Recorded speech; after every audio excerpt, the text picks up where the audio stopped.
산업안전기사 실기 필답형 시험 2024년 2회 시험 해설 시작하겠습니다. 다음은 와이어로프 계산하고 안전율을 구하는 문제가 나왔는데 상당히 어려워하시는 분들이 많지만 그래도 또 설명을 드릴게요. 자, 일단 와이어로프는 두 줄 거리로 들어야 돼요. 예전에 한 줄 거리냐 두 줄 거리냐 해석이 안 돼서 답이 엇갈린 경우도 있었습니다. 다행히 이번 경우에는 두 줄 거리라고 정확하게 제시가 됐습니다. 자, 두 줄 거리인 경우에 자, 보세요. 이 화물이 1500kg이에요. 그리고 그럼 이 전체 크레인에서 훅에서 지지할 것도 역시 1500kg입니다.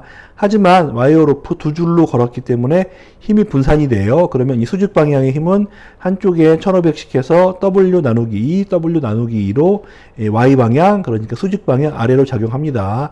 아래로 작용하는 힘은 이렇게 구했고요. 자, 수직으로 버티는 힘은, 버티는 게 누가 버티죠? 와이어로프가 버팁니다. 와이어로프가 이렇게 각도를 가지고 버티고 있어요. 그런데 와이어로프가 각도를 가지고 버티고 있기 때문에 이 값을 이 수직 방향 값으로 그대로 균형을 계산할 수가 없습니다. 그래서 이 경사로 되어 있는 와이어로프에 걸리는 힘을 이 수직 방향으로 변환시켜 줍니다. 그 변환시켜 주는 함수, 매직이 뭐죠? 코사인 함수예요. 코사인 모르시겠다고요? 할 수 없어요. 이번 기회에 아셔야 됩니다. 그럼 코사인의 각은 얼마가 됩니까? 지금 상부각도 60도로 들어 올린다고 했기 때문에 이 상부각도가 60도가 되는 거예요. 그럼 60도 절반 얼마죠? 30도로 지금 되어 있습니다. 그러면 이 와이어로프에 걸리는 장력 T의 코사인 30도를 곱해주면 이 수직 방향 버티는 힘이 됩니다. 이 힘과 이 W를 2로 나눈 힘이 일치하는 거죠. 그러니까 이 자중에 의한 화물 1500kg의 무게에 의해서 걸리는 힘은 두 개가 평행이 이루어지게 됩니다. T 곱하기 코사인 30도가 이 1500kg을 나누기 2한 값과 동일하게 됩니다. 그러면 여기서 우리가 구하고자 하는 것이 T죠. T가 뭐라 그랬죠?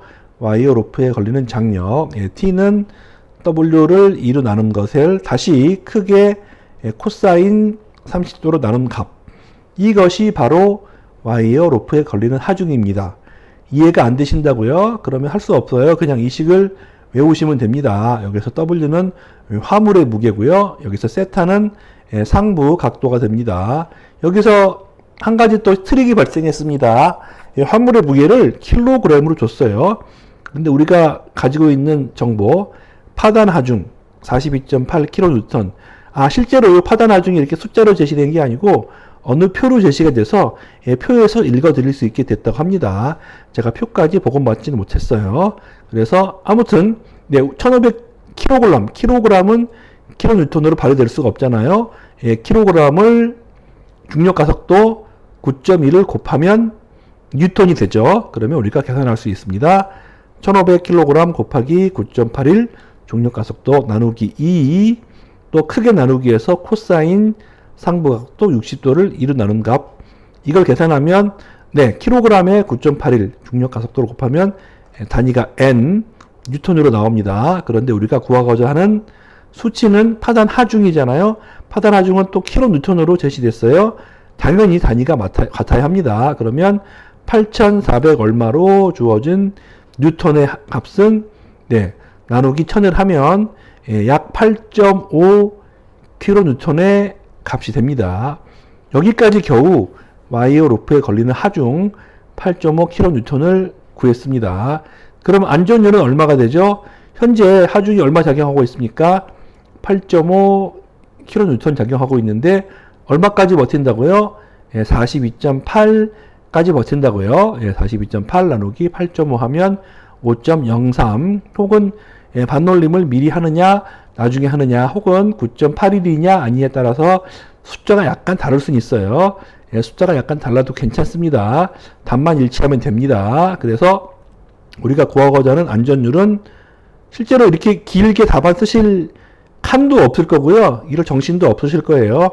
이러한 길게 계산하는 것은 필답형 답안지 맨 밑에 있는 여박을 활용하시고 실제로 문제에는 계산 과정을 쓰는 칸과 답을 쓰는 과정이 나옵니다. 계산 과정을 쓰는 과정은 그냥 수식란 제공해 드리면 된다고 했어요. 그러면 안전율, 우리가 구하는 게 안전율이잖아요. 안전율은 파단하중 나누기 작용하중이고요. 파단하중은 이미 42.8로 제시가 됐습니다. 42.8 여기 있고요. 그 다음에 작용하는 하중은 8.5kN을 구하기 위한 과정인데 똑같이 생겼죠. 1500 곱하기 9.81 나누기 2 한 다음에 또 크게 나눠서 코사인 60도를 또 2로 나눕니다. 그리고 아까 8,400 얼마를 8.5로 바꾸고는 단위순환 1000을 또 계산해 주게 되면 이렇게 42.8 곱하기 100 1000이죠. 1000 나누기 해서 계산 과정이 되고요. 답은 5.03 혹은 5.04 어느 쪽을 쓰셔도 모두 정답으로 인정이 됩니다. 자, 이 유도 과정 모르시는 분들은 그냥 요 식만 외우셔도 돼요. 그리고 여기서 변환 과정 잘 모르시는 분들은 이렇게 간단하게 쓰는 거 도저히 못하겠다 하시는 분들은 괜찮아요. 그냥 이렇게 풀 내용을 다 쓰셔도 괜찮습니다.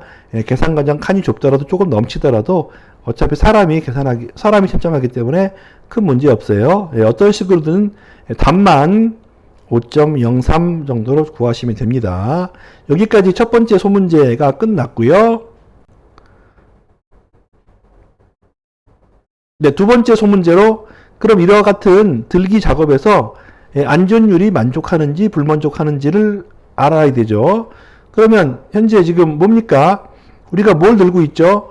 화물을 들고 있어요. 화물을 들고 있는 경우에 와이어 로프의 안전율은 5 이상이면 충분합니다. 아까 얼마였죠?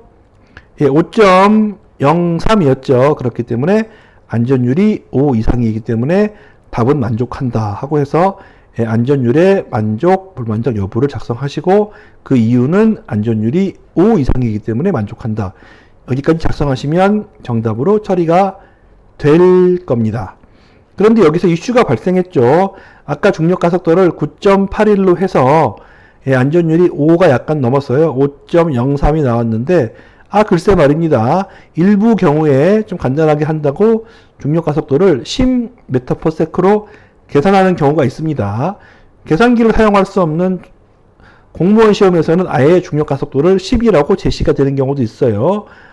그러면 만약에 10으로 계산하면 앞에 구했던 5.03이 4.94가 돼서 글쎄 크리티컬한 값 5 이하가 되기 때문에 답이 불만족이 됩니다. 그리고 이유는 안전율이 5 미만이기 때문에 불만족이라고 나와요. 그래서 만약에 답지에 계산 과정에 중력 가속도를 10으로 계산해서 안전율이 5보다 작게 나와서 답이 불만족에 나오고 이유는 안전율이 5 미만이라고 했을 경우에는 당연히 이 경우에는 역시 정답 처리가 될 겁니다. 과연 얼마나 중력 가속도를 10으로 계산할지 모르겠는데 10으로 계산하라는 뜻이 아니에요. 하지 마시고 9.81로 하시는데 만약에 혹시라도 그런 문이 생기면 이런 상황이 생길 수도 있다고 말씀드립니다. 중력 가속도는 9.8 혹은 9.81로 작성하시는 거 강력하게 추천드립니다.